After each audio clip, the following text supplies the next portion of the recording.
kami alhamdulillah sudah memaparkan dan sesuai dengan kapasitas itu menyampaikan ke depan paparan dari gelar perkara khusus ya. Pertama-tama yang perlu saya sampaikan, karena saya tahu itu insya Allah itu pasti akan ada tantangan dari mereka ya, maka saya sudah siapkan dulu. Jadi supaya membuktikan nggak usah banyak pertanyaan, saya tadi sampaikan kenapa saya juga bicara soal undang-undang keterbukaan informasi publik.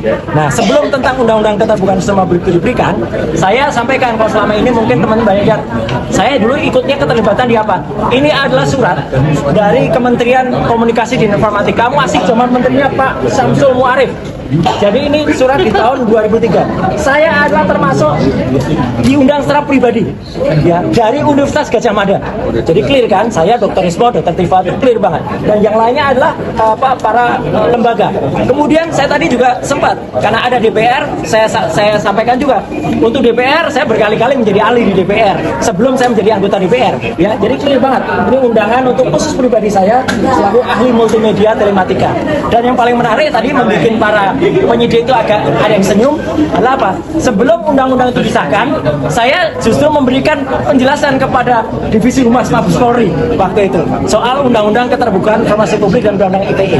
Nah, jadi saya dan Dr. Ismon tadi didengar betul dan kami itu sesuai dengan kapasitas. Kami karena dibekali dengan insya Allah ilmu pengetahuan, kami kemudian tadi memaparkan apa yang ada, yang tadi mungkin pada saat masuk sudah disampaikan, tapi ini saya jelaskan lagi.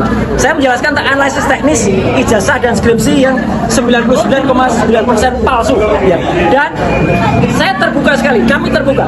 Paparan ini baik secara hardware maupun secara software tadi kami berikan, dan Pak Kepala Pimpinan itu suka sekali menerima, langsung dibaca dan langsung di-copy untuk anggota supaya nanti bisa di semuanya ya. Dan yang jelas kami berangkat dari paparan ketika Fakultas Kehutanan UGM, yaitu Dekan Fakultas Kehutanan Sigit Sunarsa, itu memaparkan tentang ijazah fotokopi yang sudah dipaparkan tahun 2022. Salah satu TV waktu itu yang mewawancari dia, dan ini saya gunakan sebagai alas hukum pertama. Artinya ada fotokopi ijazah yang kemudian bisa kita analisis. Tapi kemudian saya sama dengan Dr. Ismon, karena itu hanya berupa fotokopi dan masih hitam putih, kami belum bergerak sampai ada seorang kader dari Partai Solidaritas Indonesia, si Dian Sandi, itu mengupload. Nah, karena ada ini, sekali lagi saya katakan, justru sebenarnya postingan dari Dian Sandi inilah yang kemudian membuat gaduh, membuat heboh. Karena dengan adanya foto paparan berwarna ini dan dikatakan asli, Dr. Ismon kemudian nanti akan cerita, kemudian akan meneliti soal cap yang ternyata tertempel oleh pas foto.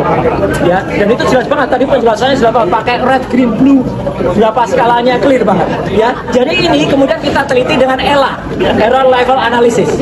Dan meskipun ELA ini sudah kami sampaikan, saya tunjukkan yang namanya ELA itu adalah untuk memeriksa kalau sebuah gambar atau itu sebuah ijazah banyak rekayasanya pasti akan error. Teman-teman lihat, ini ijazah saya tahun 91 dengan dikoreksi pakai ELA, dengan dites pakai ELA masih ada huruf-hurufnya masih kelihatan. Bahkan kalau ini full di ELA, teman-teman bisa lihat masih ada bekas-bekas jejaknya. Tuh, masih ada. Artinya ini asli. Itu legislasinya juga masih ada, ya, legalitasnya masih ada. Pas foto saya juga masih kelihatan, logo UGM masih kelihatan. Nah, pasti pada bertanya, gimana dengan ijazahnya Joko Widodo kalau di ELA? Ini hasilnya. Nah, sorry, separuh dulu biar nggak langsung lihat kacau. Nah, lihat, ini ijazahnya yang disebut-sebut Joko Widodo.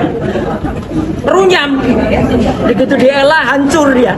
Artinya ijazah ini sudah direkayasa pada bagian logo, pada bagian foto. Bahkan ketika kita ELA serapul, kelihatan sekali, tuh, hancur. Sekali lagi semua presentasi ini tadi saya paparkan dan tanpa terputus, dan pimpinan rapat senang sekali. Sampai detik terakhir tadi tidak pernah ditunjukkan ijazah aslinya Jokowi.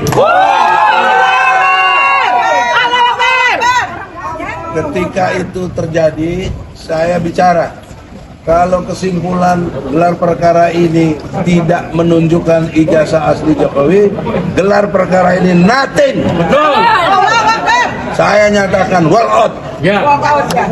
Makanya saya keluar dulu. Karena untuk apa?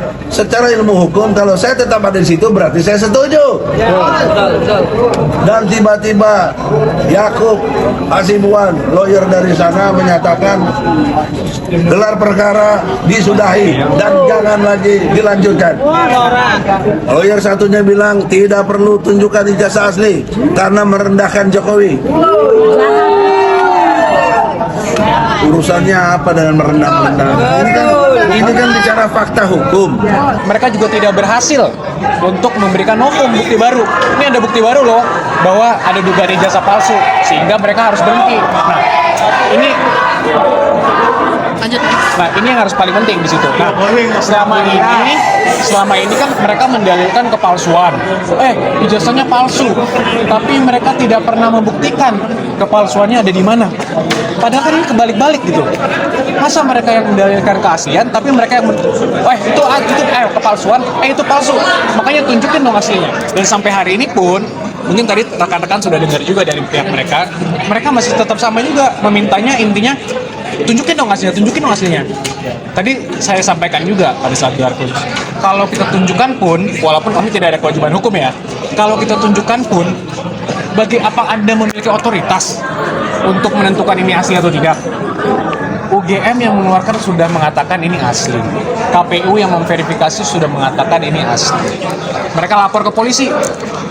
Polisi juga sudah bilang ini asli, identik, tidak ada dugaan tindak pidana. Sekarang mereka minta lagi gelar, masih belum puas. Walaupun menurut kami, awalnya kami keberatan juga dengan ada gelar ini, karena kami tidak melihat esensi dan urgensinya. Cuman kami hormati tentunya sebagai warga negara yang taat hukum, Pak Jokowi juga memberikan kuasa mereka hadir saja. Kemudian kami hadir, ternyata ya kita lihat dipercaya atau tidak. Harapan kami, gelar tadi yang cukup sangat clear mengatakan bahwa tidak ada indikasi pelanggaran apapun, karena mereka tidak bisa membuktikan pelanggaran apapun dalam penyidikan. Ini mengkonfirmasi bahwa ijazah Pak Jokowi itu asli dan sudah tidak perlu diperdebatkan lagi.